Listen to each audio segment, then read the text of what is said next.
Au pays du burger et du ketchup, quand deux présidents des États-Unis viennent déjeuner, ils ont une demande particulière. I'm going to have your basic cheddar cheeseburger, medium well. I just want mustard, no ketchup. If you got like a spicy mustard or something like that, or a Dijon mustard, something like that. De la moutarde de Dijon, une référence française connue à travers le monde entier. Elle est jaune, onctueuse et bien sûr, piquante. C'est sa marque de fabrique. Avec de la viande froide dans nos salades ou dans nos sandwichs, c'est l'ingrédient incontournable de nos pique-niques. Et à en croire son nom, il n'y a qu'un endroit au monde où elle est fabriquée. Ouais, Dijon. Et la meilleure moutarde, elle vient de Dijon. En France, le marché de la moutarde est dominé par deux marques bien connues, Amora et Maille, qui appartiennent au même groupe, Unilever. À elles deux, elles produisent près de 38 000 tonnes de moutarde par an. Cela représente 33% des ventes. Il y a aussi des marques locales moins connues, comme Reine de Dijon, qui vend tout de même 20 millions de pots de moutarde de Dijon dans le monde entier. La moutarde de Dijon, c'est la meilleure vente sans aucune discussion possible. On en consomme 1 kilo par an et par personne. Mais attention, dans les rayons, il y en a à tous les prix, de moins d'1 euro le pot à 7,30 €. Alors comment les industriels expliquent-ils un tel écart ? Vous allez découvrir qu'en fait, la moutarde de Dijon ne vient pas toujours de Bourgogne.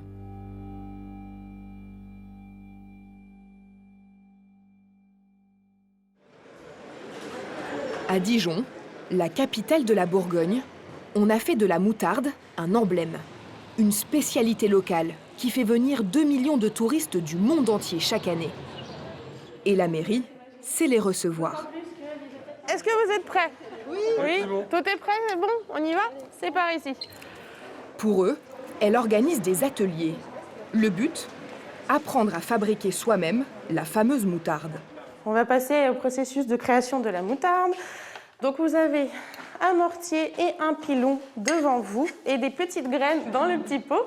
Donc je vous invite à verser le contenu de votre pot dans le mortier pour commencer à écraser. C'est 10 € la leçon. Cela rapporte 16 000 € par an à la mairie. Une bonne recette qui est toujours la même. Des graines de moutarde brune, du vinaigre, de l'eau et du sel. On va la finir et la rapporter chez nous ? Oui, ça fera un beau cadeau. La recette est vieille de 600 ans. Elle date de l'époque des ducs de Bourgogne.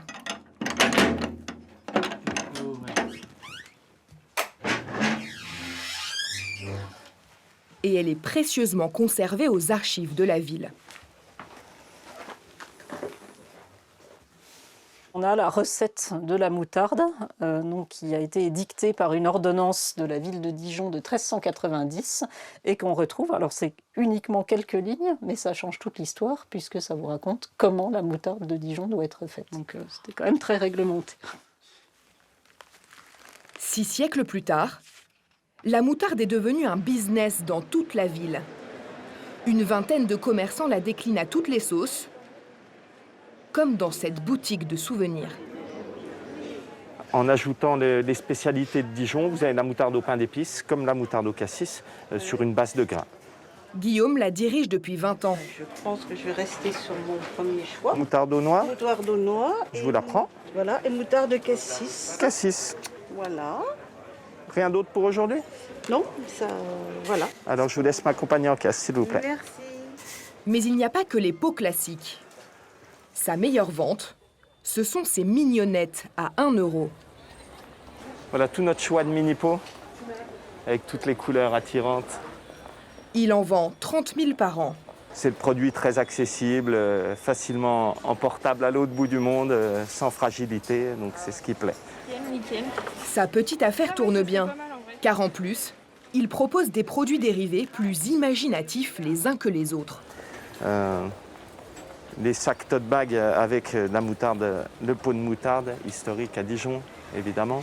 Les torchons qui reprend la recette de la moutarde de Dijon. Vous avez pas mal de magnettes sur de la moutarde. Tous ces petits gadgets, il les vend jusqu'à 4 € pièce, ce qui fait grimper le panier moyen. Dans le panier, on va dire 15 € pour la moutarde, 5 ou 10 € pour le reste des produits régionaux. Entre les pots et les produits dérivés, la moutarde assure à Guillaume 75% de son chiffre d'affaires annuel, soit plus de 400 000 €. La moutarde, c'est donc le petit or jaune de la Bourgogne. Et pour nourrir ce marché, les fabricants sont encore implantés ici, autour de Dijon, comme Amoramaille à Chevigny-Saint-Sauveur, ou un de leurs challengers, Reine de Dijon, à Fleuret-sur-Ouche. Reine de Dijon a été créée en 1840. À sa tête, Luc van der Meysen, PDG depuis 5 ans. Sa stratégie, c'est d'agrémenter la moutarde avec des saveurs étonnantes. On a ici, par exemple, une moutarde au Morito. Donc ça, c'est tout à fait incroyable, puisqu'on a 8% de rhum dans cette moutarde. Donc avec un véritable... On sent bien le goût du Morito, et ça s'accommode, par exemple, en apéritif avec des avocats, du guacamole. C'est parfaitement agréable. De la moutarde Morito ou de la tandoori. Mais 80% de ses ventes, c'est la moutarde de Dijon. Et pour garder sa place sur ce marché très disputé, il n'hésite pas à changer de conditionnement. Pour les pique-niques, on a développé ici, on a un tube de moutarde, parce qu'effectivement, il n'y a quasiment plus de moutarde en tube en France. C'est exactement la même recette.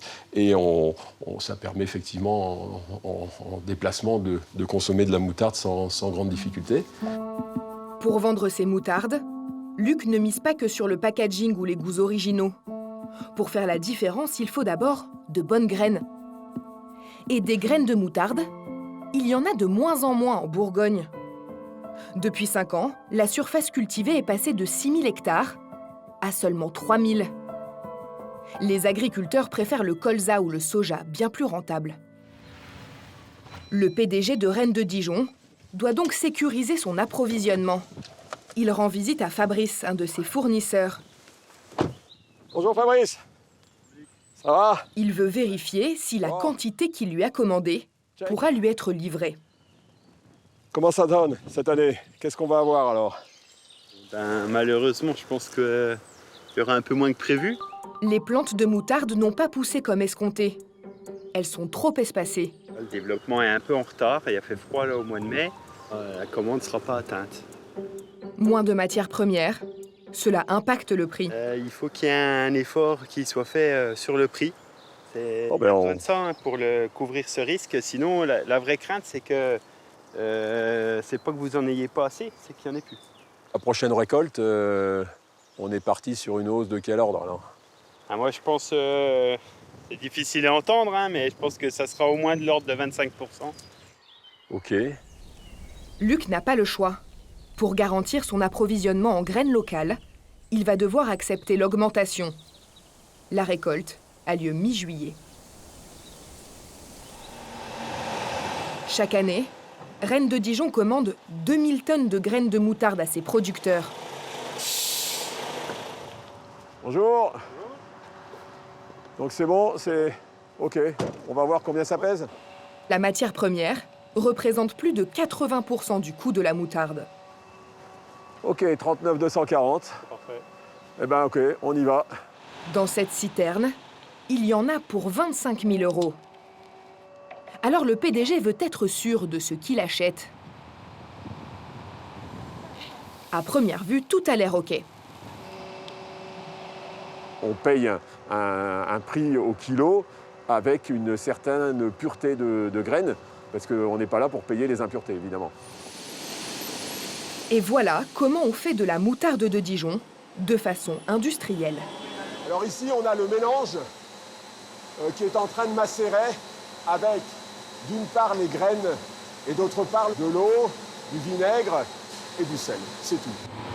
50 000 pots par jour sortent de cette unité de production. Le pot de 100 grammes coûte 40 centimes d'euros à produire. Il sera revendu 80 centimes au distributeur et vous le trouverez à 1,20 € environ dans les rayons.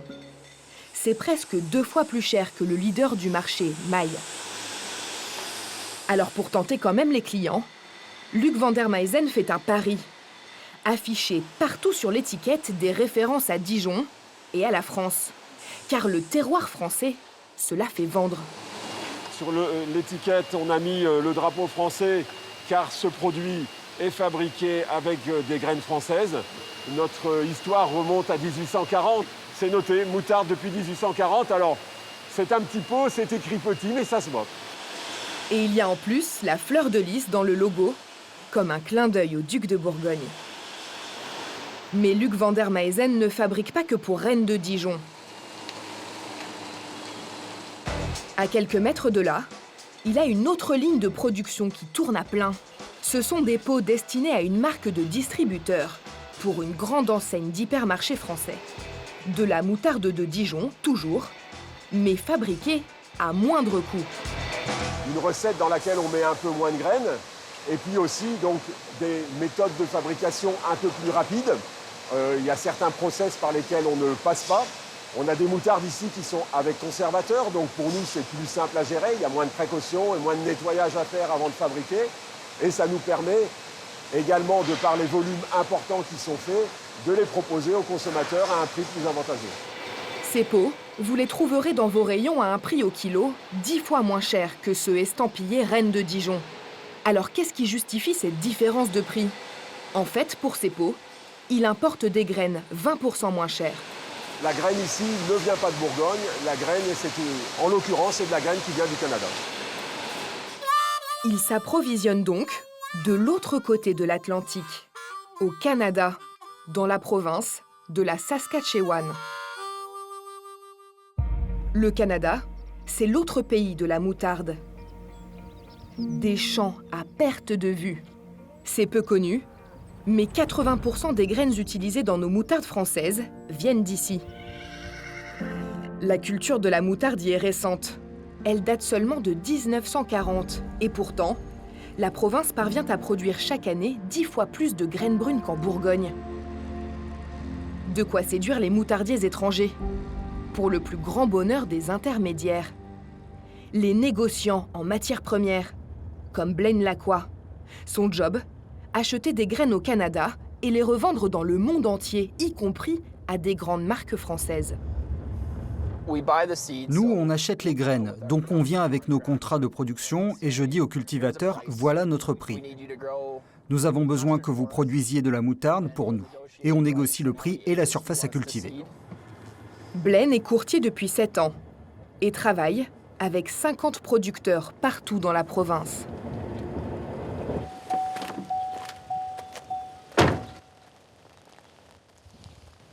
Salut Jim. Salut Blaine. Content de te voir. Moi aussi. Ça fait longtemps, hein? Oui, c'est vrai. Il rend visite à Jim Palmer, un de ses plus importants fournisseurs, qui détient à lui seul 400 hectares de champs de moutarde. C'est autant de tonnes de graines. Une belle opportunité pour Blaine à la recherche de matières premières à exporter. Vous voyez, ça c'est un plant. Ça pousse avec une seule graine. Ces plants de moutarde ont à peine 2 semaines. Ce n'est pas sec. Ce n'est pas mouillé. C'est juste humide. C'est un bon signe? Oui, très bon signe. Il reste encore 5 mois de pousse avant de pouvoir lancer la récolte. Mais Blaine ne veut pas attendre. Car cette année, la surface cultivée a diminué. Il y aura donc moins de graines, alors que la demande, elle, grandit. Pour que Jim ne vende pas sa marchandise à un concurrent, il lui annonce tout de suite son prix, plus cher que les années précédentes. Comme tu sais, les prix ont un peu augmenté cette année. Oui, je l'ai appris en discutant avec les autres. On est autour de 32 centimes les 450 grammes. On est enfin revenu au prix d'il y a quelques années. 32 centimes la livre, ça fait $700 la tonne. Si tu es d'accord avec ça, je peux t'envoyer le contrat. Bien sûr. Alors on peut faire comme ça. Tu me dis ce que tu en penses et si c'est bon, on part là-dessus et on signe. Ouais. $700 la tonne, soit 475 €. Malgré l'augmentation des prix et les coûts de transport, cela reste 20% moins cher qu'en France. Alors comment les Canadiens font-ils pour produire des graines de moutarde si bon marché? La principale explication, c'est la taille de leurs exploitations. Elles sont 16 fois plus importantes qu'en France. Cela leur permet de réaliser de grandes économies d'échelle. Ici, on a des exploitations de grande taille. Les coûts de production sont plus importants dans des pays comme la France. De tels coûts de production ne sont pas bons pour le rendement des récoltes. Vous savez, à chaque fois que vous ajoutez un coût, c'est moins intéressant de produire. Je pense que ça nous donne un avantage. Moins c'est cher, plus vous exportez. Blaine revend ses graines 15% plus chères à ses clients. Cette matière première très bon marché, qui nous permet d'avoir de la moutarde moins chère, fait aussi l'affaire des marques canadiennes. Et vous allez voir qu'elles n'hésitent pas à utiliser le nom moutarde de Dijon pour leurs produits. Direction Toronto, la capitale de l'Ontario. Le décor n'a plus rien à voir avec les champs de moutarde. Pourtant, les petites graines ont fait le succès de cet homme qui arrive au travail en trottinette. C'est Jeremy Kessler. Salut Noah. Tout va bien? Lui, c'est mon fils Noah. C'est lui qui gère la société au quotidien. Viens, on va voir la production. Jeremy Kessler a racheté la marque Kozlix il y a 20 ans. Alors ça, c'est notre ligne de production. Suivez-moi, je vais vous faire visiter. Le marché de la moutarde est tellement porteur qu'il a multiplié par 50 la production. Il emploie une vingtaine de salariés et fait chaque année plus de 4 millions d'euros de chiffre d'affaires. C'est le plus gros fabricant de moutarde de tout Toronto. Et ce qui a fait en partie sa réussite, c'est cette recette-là. On met d'abord de l'eau, du sel, du vinaigre de vin blanc et des graines de moutarde brune. Ça ne vous rappelle rien? Ce sont les ingrédients de la moutarde de Dijon. Jeremy y ajoute sa touche personnelle, 1,5 litre d'ail et une bonne dose d'épices. De la moutarde de Dijon, made in Canada. Mais comment l'expliquer? En fait, il n'y a rien d'illégal. La moutarde de Dijon, ce n'est ni une marque, ni une appellation protégée. Il s'agit simplement d'une recette avec ses ingrédients obligatoires. Les marques peuvent donc faire de la moutarde de Dijon partout dans le monde, à condition qu'elles respectent la recette. Et tant pis si les graines ne viennent pas de Bourgogne. C'est la réputation de Dijon qui fait vendre. Dijon, c'est un bon moyen pour dire que c'est une moutarde de qualité. Ce n'est pas vrai en réalité, mais beaucoup de gens le pensent. Jeremy Kessler exporte dans le monde entier et a 1000 points de vente dans tout le pays. Il a aussi sa propre boutique dans ce marché très connu de Toronto, un endroit stratégique au cœur des Halles. Il commercialise ici 38 variétés de moutarde à 4 € le pot. Alors là, vous avez citron, douce, fumée, à l'ail, la russe, piquante, qui est une moutarde au miel.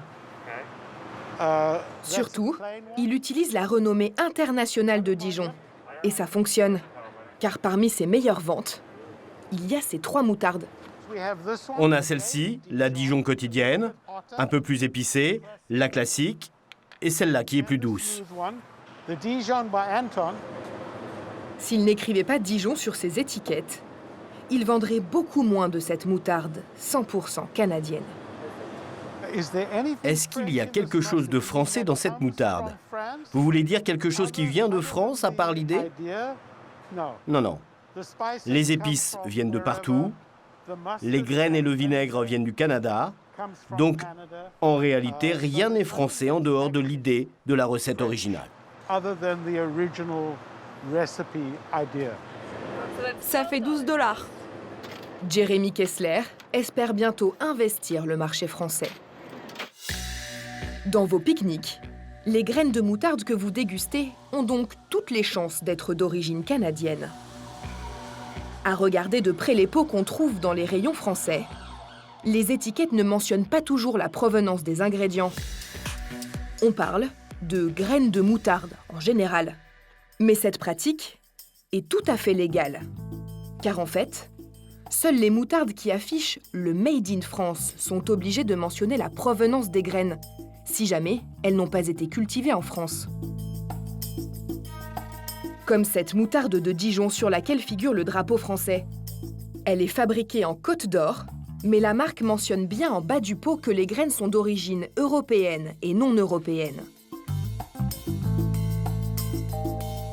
Alors, entre les moutardes à base de graines de Bourgogne bien plus chères et les moutardes à base de graines canadiennes meilleur marché, y a-t-il une différence de goût? Nous sommes retournés à Dijon pour demander l'avis à des pros de la moutarde.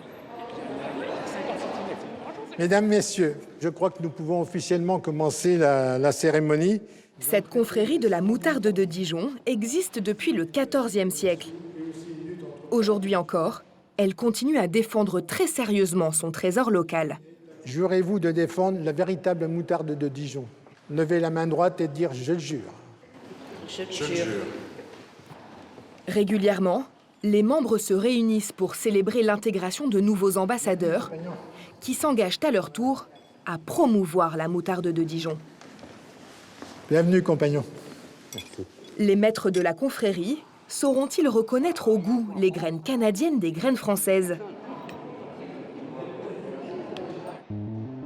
Nous allons leur faire tester à l'aveugle 5 moutardes.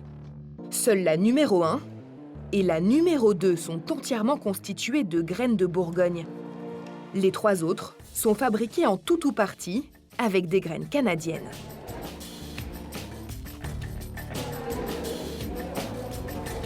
Les experts doivent nous indiquer les moutardes, issues de graines françaises.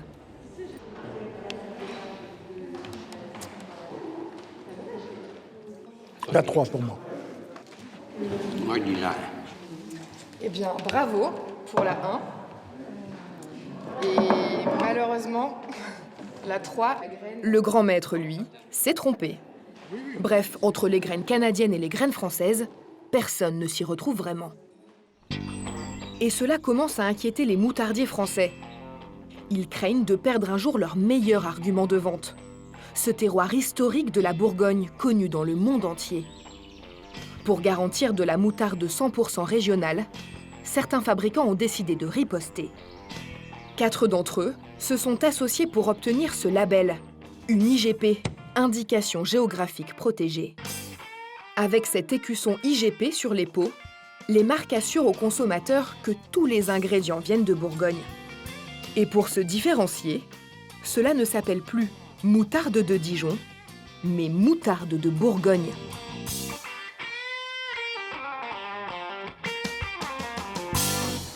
Parmi ces producteurs de moutarde IGP, il y a Marc des Arméniens.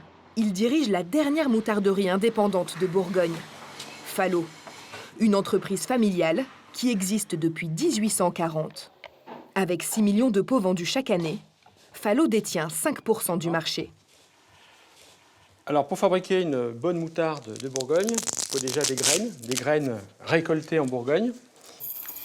Voilà, donc on incorpore une certaine quantité. Et cette fois, le vin blanc aligoté remplace le vinaigre. Et puis un petit peu de sel. En plus de son IGP, pour se distinguer des autres fabricants, Marc des Arméniens joue sur la tradition. Il utilise des meules en pierre comme celle-ci pour broyer ses graines à l'ancienne. Et entre les deux, il en a installé plusieurs dans son usine. À l'intérieur de ces tours blanches, la moutarde est ainsi fabriquée, comme à l'époque des ducs.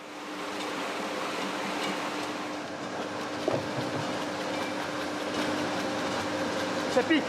Ça pique et ça revient plus cher.